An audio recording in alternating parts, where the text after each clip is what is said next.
whenever we try to do that too, it always falls flat because we don't even know what it means to be right wing. So if people try to make like a right wing song, or I'm going to make like a right wing painting, they have this caricature of what they think it means. So they'll have like, girls in USA flag bikinis, firing M16s. And then they'll have, Ronald Reagan riding a velociraptor, shooting an Uzi or something, smoking a cigar with a big lifted truck in the background. And they think like Americanism or being right wing is like this real performative sort of masculine celebratory thing. And it's like, that's not what it is. So you could, for example, paint a mural on the side of a building of Ronald Reagan shooting an M16, and nobody would bat an eye. They'd be like, that's interesting.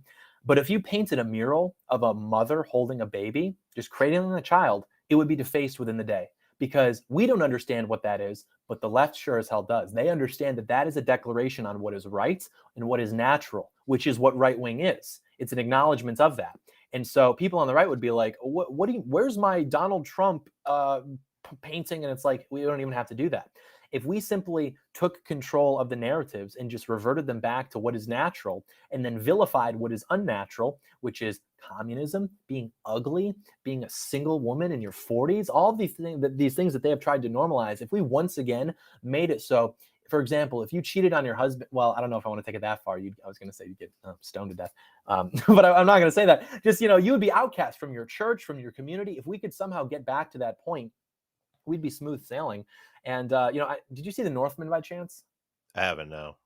Unfortunately, it's not doing very well at the box office, but The Northman's a really good example of like what, a right-wing movie would look like, just because it doesn't have any 21st century moralizing. So it's for those unfamiliar, it's a movie about Vikings and Norse mythology.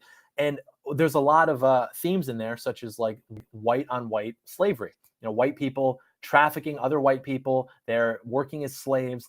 And they made no attempt at being like, oh, well, this also happened to black people later on. Like, it just told it as it is. And it's the same thing that we mentioned earlier with like what is natural, what is good. The left and evil and Satan cannot create anything. They can only like pervert and destroy and make unnatural what is already natural. So I think what our narratives would look like is basically just truth. And this is another problem that we have on the right. We don't trust ourselves to know what that is.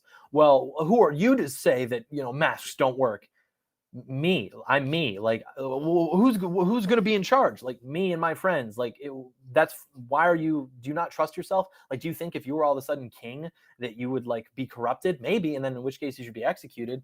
But we need to trust ourselves to like know what that is. So like, yeah, if Norm Macdonald were still around, for example, if he were hosting the late night shows instead of who we have now, this country would be more or less more normal than it is now, just because we have people who are in tune with reality, people who are relatively honest, commanding the narratives in a way that is true and not intentionally trying to deceive people into believing things that otherwise they would know are just delusional.